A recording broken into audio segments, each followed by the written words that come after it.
வணக்க நேயர்களே, இன்றைக்கி ஆகஸ்ட் 26 மிக முக்கியமான நாள்.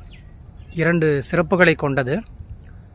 அதில் ஒன்று அப்படின்னு சொன்னால் அன்னை தெரசா அவர்கள் பிறந்த தினங்க. இன்றைக்கி 1910 பிறந்தவங்க.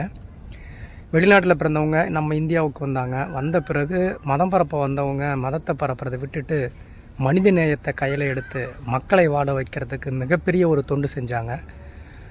கொல்கத்தாவில் அமைப்பு தொடங்கி. எனவே அவருடைய பிறந்த நாளை நாம் இன்றைக்கி போர்க்குளம் சேனல் சார்பாக நினைவு கூறுறதில் மிகப்பெரிய மகிழ்ச்சி அடைகிறது. அதே போல் இன்னொருத்தர் திருவிக்கான்னு நாம் சொல்லுவோம்.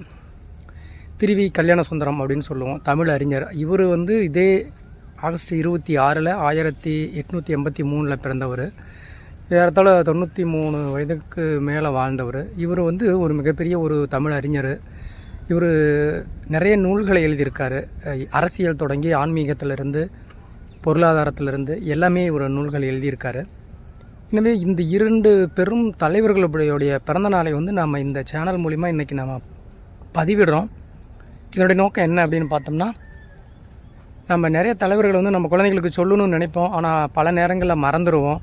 ஆனால் இப்போ இந்த காணொளி பதிவை நீங்கள் பார்க்குறீங்க இல்லையா, பார்த்துனீங்கன்னா இன்றைக்காவது ஞாபகமாக வீட்டுக்கு வந்த பிறகு தன்னுடைய குழந்தைகளுக்கு அந்த அன்னை தெரசா அவர்களுடைய பிறந்தநாள் இன்றைக்கி தான், அதே போல் திருவிக்கா அவர்களுடைய பிறந்தநாள் இன்றைக்கி தான் அப்படின்னு சொல்லிட்டு அவர்களுடைய வாழ்க்கையை பற்றியும் அவர்களுடைய வாழ்வியலை பற்றியும் மக்களுக்கு அவர்கள் செய்த தொண்டுகளை பற்றியும் சொல்லுங்கள்.